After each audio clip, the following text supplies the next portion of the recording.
Ili kupata habari zetu kila siku, tafadhali bonyeza subscribe kisha alama kengele. Mbengo TV, we are the best. Mfahamu Ibrahim Traore, kijana mwana mapinduzi kutoka kijijini mpaka ikulu ya Burkina Faso.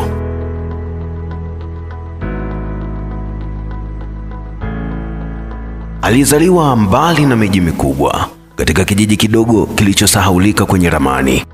Kijana mmoja aliyekuwa akiota ndoto kubwa, ndoto ya Afrika mpya yenye haki, amani na uhuru wa kweli. Hii leo huyu jamaa anajulikana duniani kote kama Rais Ibrahim Traore wa Burkina Faso. Ndiye rais kijana zaidi barani Afrika. Ibrahim Traore alizaliwa mwaka 1988 katika mkoa wa Bondokoi uliokuwa kaskazini magharibi mwa Burkina Faso. Alitoka katika familia ya kawaida kabisa, familia hohehahe, familia isiyokuwa na jina kubwa la kisiasa wala kiuchumi. Babake alikuwa ni mkulima tu wa kawaida. Mama yake alikuwa ni mama wa nyumbani ambaye pia alikuwa ni mkarimu na mpenda amani. Kama watoto wengi wa vijijini, maisha yao hayakuwa rahisi. Aliamka kila asubuhi na kushika jembe au kumsaidia mama yake kuchota maji. Lakini tofauti na wenzake, yeye alikuwa na hamu kubwa ya kujua. Alipenda kusoma vitabu na hata walimu wake walimtaja kama kijana mtulivu aliyekuwa na akili sana darasani. Yaani alikuwa kichwa kweli kweli. Inaelezwa kuwa alipokuwa mdogo alikuwa anapenda kuiga viongozi maarufu. Mara nyingine alisimama mbele ya wenzake akijifanya kama rais au jenerali. Kuna muda alikuwa akitoa hotuba na kuongoza jeshi la watoto waliokuwa wanacheza uwanjani. Traore alipata elimu ya sekondari katika mji wa Bobo na baadaye aliendelea na masomo ya chuo kikuu hadi akachukua masomo ya geology, yani elimu ya masuala ya miamba na ardhi. Na wengi wanadai kwamba Ibrahim Traore alidhaniwa kwamba angekuwa mwanasayansi au mtafiti, lakini moyo wake haukuweza kuvumilia na kuona mateso ya watu wa nchi yake. Akaamua kujiunga na jeshi la Burkina Faso mwaka 2010. Haraka alipanda vyeo kwa sababu ya nidhamu, uaminifu na uwezo wa kupambana katika mstari wa mbele. Alitumikia hasa kaskazini mwa nchi hiyo, katika eneo ambalo liliathirika zaidi na magaidi wa Kiislamu. Septemba 2022, hali ya usalama nchini Burkina Faso ilikuwa mbaya sana. Rais wa wakati huo, Paul Henri Damiba, alikuwa ameahidi kurejesha amani, lakini magaidi waliendelea kushambulia katika vijiji.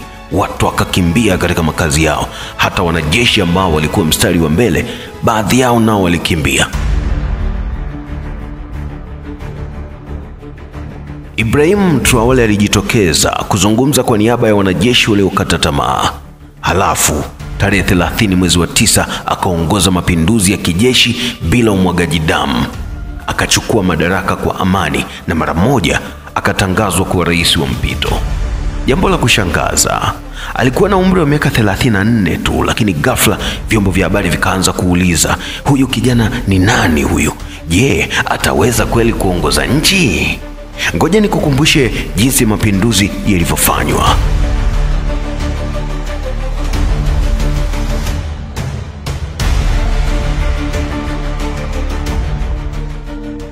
Ilikuwa ni usiku wa tarehe 29 Septemba 2022 katika anga la mji mkuu wa taifa la Burkina Faso, Ouagadougou. Kulikuwa kimya. Wakati watu wengine wakiwa wamelala katika kambi za kijeshi, macho ya kijana mmoja Ibrahim Traore yalikuwa hayajalala hata sekunde. Ni Lieutenant Captain Traore. Alikuwa amechoka kweli kweli, sio kwa sababu ya kazi yake, bali ni kwa sababu ya ahadi zisizotekelezwa. Alikuwa akiona wanajeshi wake wengi wanakufa kila wiki kwenye mapambano ya magaidi. Halafu viongozi wa kisiasa wakikaa tu katika viti vyao ofisini na kunywa kahawa. Saa 11 alfajiri, magari ya kijeshi yakaanza kusambaa kimya kimya katikati ya mji. Traore alikuwa mstari wa mbele na sio nyuma. Wengi walimfuata mgongoni mwake. Ilikuwa ni operation ya sekunde tu na sio miezi. simu za mawasiliano ya kijeshi zikakatwa, redio ya taifa ikazimwa, kituo cha television cha taifa kikazungukwa. Saa 2 asubuhi taarifa rasmi ikasomwa: jeshi limechukua madaraka. Rais Damiba ameondolewa kwa kushindwa kutimiza ahadi za kiusalama. Haikuhitaji bunduki nyingi, hakuhitaji damu kumwagika, ilihitaji tu msimamo wa kijana jasiri aliyechoshwa na maneno matupu. Na saa hiyo hiyo historia ikaandikwa, Burkina Faso ikiwa na rais mpya mwenye umri wa miaka 34 tu, qui n'ont aucune dignité, qui n'ont aucune morale, qui n'ont aucune personnalité. Mais le maître esclave a toujours su identifier ces individus. Tofauti na viongozi wengine wana mapinduzi, Traoré aliahidi kuwa hatadumu madarakani. Aliahidi kutengeneza misingi bora ya kurejesha demokrasia na kupambana na ugaidi. Akaanza kufanya kazi kwa karibu na wananchi na kuwashauri na hata kuzunguka katika maeneo yenye vita. Akapunguza matumizi ya ovyo serikalini, akawahamasisha vijana kupiga kazi. Akasema kuwa Afrika inapaswa kujiamini na kuacha kutegemea misaada kutoka kwa wazungu. Kama ulikuwa hujui, Traoré ni mtu wa soka, anapiga boli kinomanoma. Katika moja kati ya mahojiano aliwahi kuulizwa kwamba huwa anafanya nini katika muda wa mapumziko. Alisema anapenda kutazama soka na kucheza soka na wanajeshi wake.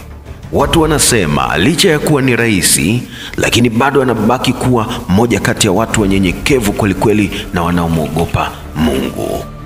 Huyu ni rais kijana zaidi barani Afrika, kutoka kijijini kupitia vumbi la mafunzo ya kijeshi hadi kiti cha urais. Ibrahim Traoré anathibitisha kuwa kijana yoyote anaweza akiamua, na dunia inamwangalia. Afrika inakitazama zaidi kizazi kipya ambacho kikiamka kinaweza kuleta mabadiliko makubwa. Ibrahim Traoré, mfano halisi kwa vijana wapambanaji wanaweza kubadilisha hali ya maisha ya sasa. Mimi ni Juma Mo.